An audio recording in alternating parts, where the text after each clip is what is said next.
I was pulling an old cardboard box off the shelf in Arthur's woodshop when I found it. Not the box itself. I'd seen that box 100 times over 43 years of marriage. Arthur kept it on the second shelf from the top, just to the left of his table saw. He called it his bits and pieces box. Wing nuts, spare drill bits, a broken compass he kept meaning to fix. I never paid it any attention. But when I lifted it down that October morning, 2 months after we buried him, something slid inside it, something that didn't sound like wing nuts. I set the box on his workbench and opened it. There was a white envelope sitting right on top of all those bits and pieces, sealed with my name written on the front in Arthur's handwriting. Not typed, handwritten. His careful, slightly slanted print that I would know anywhere. For Rosemary, private, not for the kids. I just stood there for a moment. The wood shop smelled like him still, sawdust and linseed oil, and that specific dusty warmth that old wood holds on to. I pressed my hand flat on the workbench to steady myself, and I read my name again. For Rosemary. I was 66 years old, standing in my dead husband's wood shop in Guelph, Ontario, on a Tuesday in October, and my hands were shaking. I almost didn't open it right away. Part of me was afraid of what was inside. Arthur had never been a secretive man, or so I'd believed. We met when I was 23 and he was 25, at a church potluck in Hamilton that neither of us had really wanted to attend. We were married 11 months later. We raised 2 children in this house. We argued about money and whose turn it was to call the plumber, and whether the younger one's husband was good enough for her, and we made up always because neither of us could stand going to sleep angry. 43 years.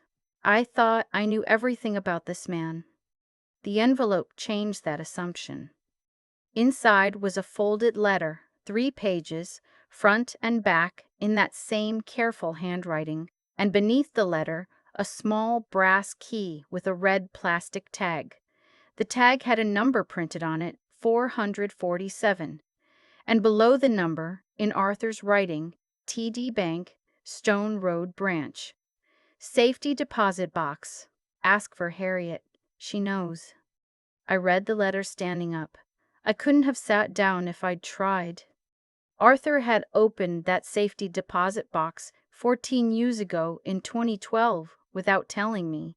Inside it, he explained, was a second will, not a replacement for the official will his lawyer had on file, but a companion document, a letter of wishes. There was also a folder of financial records I didn't know existed, a separate registered account he'd been contributing to, quietly for over a decade, worth just over $340,000. There were insurance policies I'd never seen. There was the deed to a small parcel of land outside of Owen Sound that had belonged to his uncle and passed to Arthur years ago, land I'd never known we owned. And then he explained why he'd kept it from me. "I know you, Rosie," he wrote. "You would have told the kids. Not out of malice, just because you share everything with them, and I love that about you. But I need this to be yours, not theirs. Yours. You have a long time left ahead of you, and I don't want you spending it feeling like you owe anyone a portion of it." He wrote about our son-in-law. He was specific. He wrote about patterns he'd noticed over years. Subtle things, the kind you dismiss in the moment but that accumulate into something you can't ignore. The way he'd steered conversations toward what Arthur and I planned to leave behind. The way he'd talked about the Owen Sound property once, offhandedly after a family dinner, as though he already knew about it. Arthur hadn't told him. Neither had I. Someone told him, he wrote, and I think we both know who. Our daughter, our younger one, Brittany, the one whose husband I'd spent years defending to Arthur. I had to put the letter down after that paragraph. I went and sat on the old stool by the door, and I looked out the small woodshop window at the backyard, at the bird feeder Arthur had built from scrap cedar the winter before his diagnosis. The chickadees were at it, life just continuing on. Then I picked the letter back up and kept reading. Arthur had spoken to a lawyer. Not the family lawyer. A different one. A woman named Ms. Okafor who practiced estate law in Kitchener and who Arthur had found on his own, driven to see on his own, during what he'd told me were afternoon hardware store trips. He'd been doing this for over 2 years before he died. "She's good," he wrote. "Smarter than she lets on, which means she's very smart indeed. Her number is in the folder. Call her first. Before you tell anyone what you found. Promise me, Rosie." I called her the next morning. Ms. Okafor had a calm, precise voice, and she said, "I've been expecting your call, Mrs. Whitmore. Your husband told me you'd find this eventually. He said you were a thorough woman." She asked me to come in. I drove to Kitchener on a Thursday, parked in the underground lot on Frederick Street, and sat across from her in a tidy office with a rubber plant in the corner, and diplomas from Western and Osgood Hall on the wall. She walked me through everything. The registered account was structured so that it flowed directly to me as the sole beneficiary. It did not form part of the estate and therefore could not be contested. The land near Owen Sound had been quietly transferred into a joint tenancy with right of survivorship 2 years before Arthur's death, which meant it had already passed to me the moment he died. Again outside the estate, beyond the reach of any will challenge. The insurance policies named me individually. "Your husband was very methodical," Ms. Okafor said. She said it the way you'd say your husband loved you very much, as though it meant the same thing. I drove home that Thursday and I didn't tell anyone what I'd found. I want to be clear about something. I didn't set out to keep secrets from my children. That's not who I am. But Arthur had asked me to be careful, and I'd promised him I would be, and that promise felt more binding than anything because he wasn't there to release me from it. So I kept quiet, and I watched. It didn't take long. It was 6 weeks after I'd found the envelope. Late November. Brittany and her husband drove up from Mississauga on a Saturday, which was unusual. They typically came for Sunday dinners, not Saturdays. She brought butter tarts from a bakery near their house because she knows I love them. We sat at the kitchen table and had tea. And it was fine. It was nice. And then her husband. I'm going to call him what he is because I'm 66 years old and I've earned the right to call things what they are. Her husband said, "Rosemary, we've been thinking. Now that things are settling down a little, we wanted to talk to you about the estate." I set my teacup down. He continued. He said they understood that probate takes time, that these things move slowly. He said they weren't trying to rush anything. He said, and this is the part I will not forget, he said, "We just want to make sure you're not sitting on assets you don't know what to do with. We want to help." I looked at my daughter. She was looking at the table. "What assets specifically?" I asked. There was a pause. He said something general about investments, about properties, about making sure everything was properly accounted for.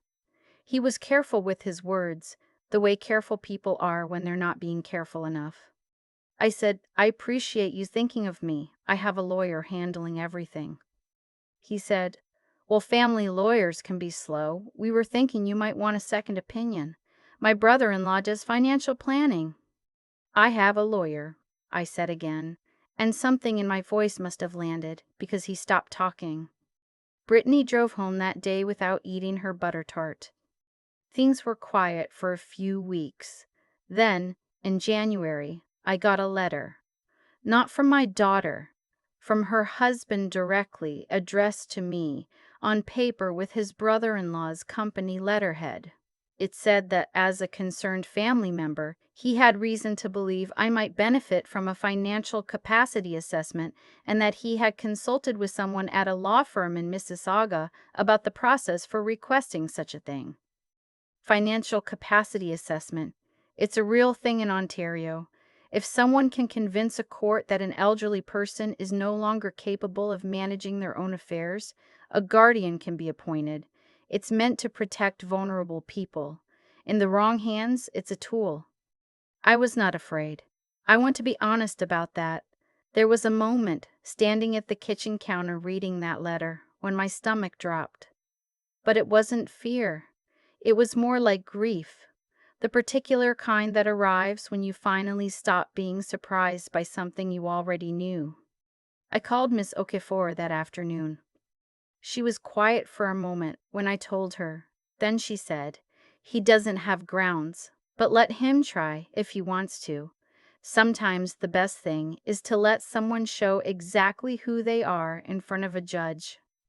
She sent a letter to his brother-in-law's firm within the week. I don't know everything it contained, but she told me it made clear, in precise legal language, that any capacity challenge would be met with a full accounting of how the information about my finances had been obtained, specifically the Owen Sound property, which had been transferred privately and which my son-in-law had nonetheless referenced by name at a family dinner 2 years prior.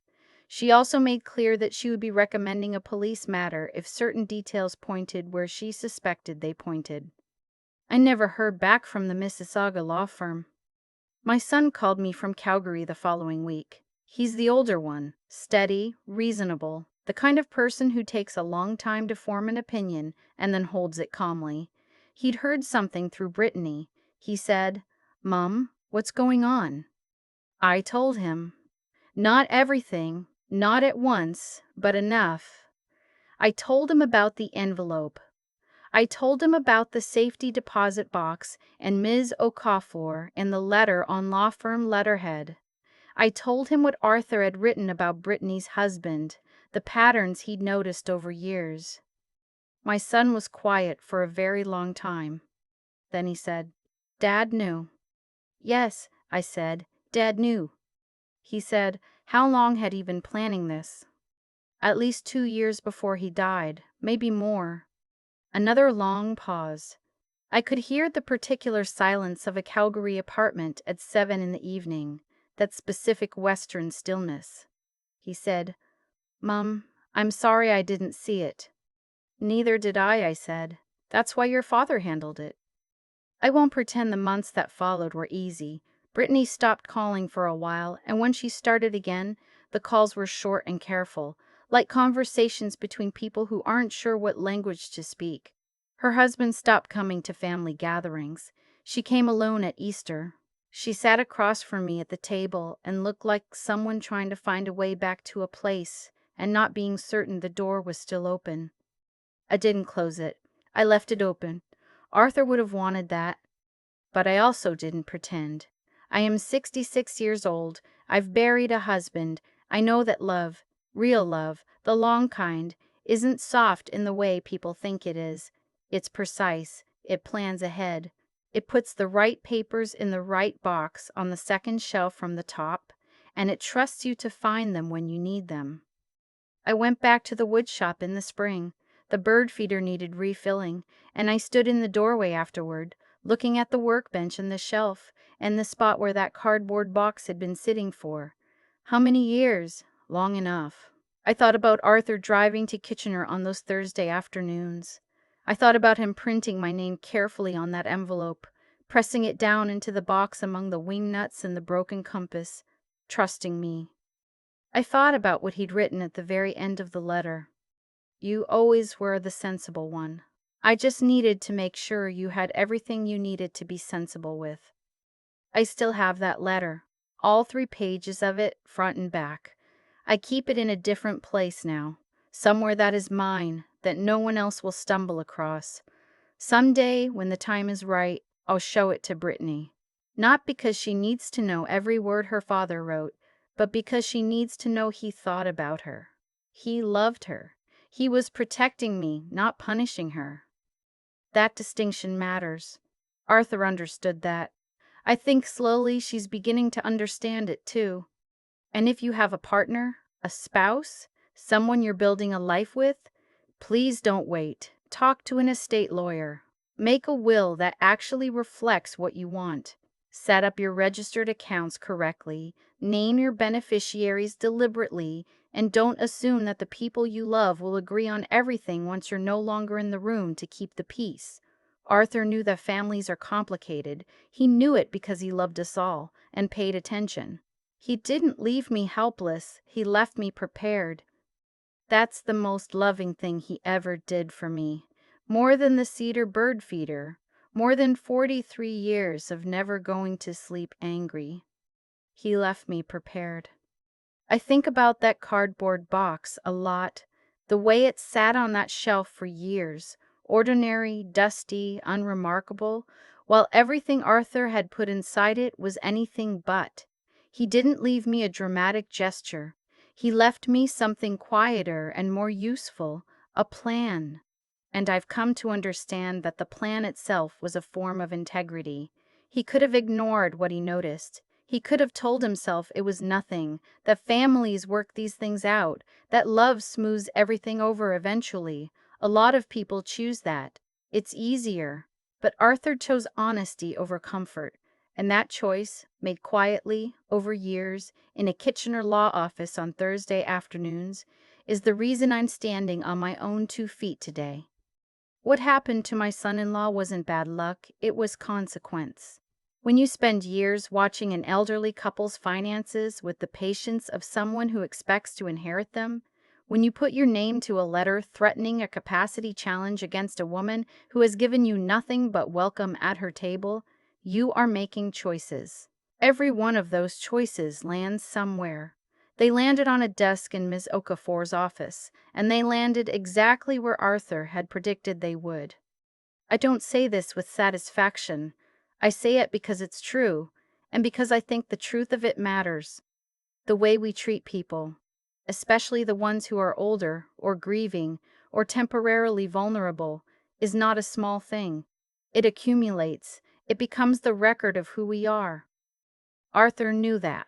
He was the most clear-eyed person I've ever known, and clear-eyed people understand that love without wisdom is just sentiment. It feels good, but it doesn't protect anyone. What protected me wasn't sentiment. It was his willingness to think carefully, to learn what he needed to learn, to do the unglamorous work of estate planning and legal paperwork and driving himself to Kitchener when his knees were already giving him trouble. That's not romantic in any obvious way, but I would take that kind of love over flowers any day of the week. And then there's the question of what I did with what he left me. I could have crumbled. I could have handed my daughter's husband whatever he asked for, just to keep the peace, because peace is seductive when you're 66 and exhausted from grief, and you just want your family to feel like a family again. That's a real temptation. I felt it. But I'd made a promise to a man I trusted, and I kept it, not because I'm particularly brave, but because keeping promises to people who can no longer hold you to them is its own kind of backbone. It's the kind that grows quietly, over a long marriage, if you pay attention. Brittany came for Easter. She sat across from me and she looked like someone who had been thinking hard for a long time. We didn't talk about the letter or the law firm or any of it. We talked about her father. She cried a little. I did too. The door is still open. I meant what I said about that. But I won't pretend I'm the same person who stood in that woodshop in October, not knowing what was in the envelope. I'm not. I know now what my husband knew. That taking care of yourself isn't selfishness. That asking questions and getting proper advice and refusing to be managed by people who mean you harm, that's not coldness. That's good sense. It's the kind of sense that takes a lifetime to develop.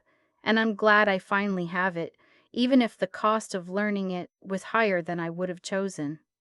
Arthur paid most of that cost quietly, on my behalf, before I even knew there was a bill coming.